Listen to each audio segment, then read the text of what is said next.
Hi, in this video let me show you how to fix a paper jam on your Canon MegaTank G4280. A paper jam can occur in two different places, and I'll show you how to remove the paper in both of these. So the first thing when this happened, okay, is to put your finger on the side here. There's another gap similarly sized on the other side, and lift up.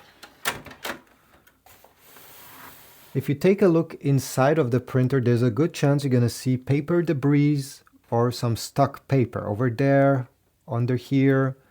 And if there is the printhead carriage, because this thing over here moves left and right, if that thing is stuck in the middle, go ahead and push it with your fingers towards the right side so you can have access and remove the stuck paper.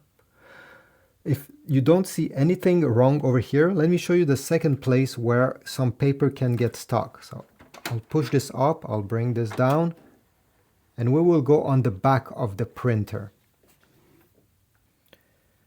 Here they have made this door specifically for paper jam. If you see, there is a panel here that you can stick your finger and pull towards you.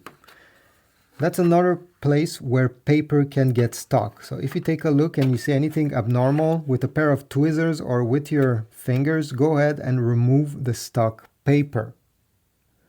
As you see here, they even tell you that in case of a paper jam to remove this panel and also how to put it back. Once you have removed the paper, place back the panel.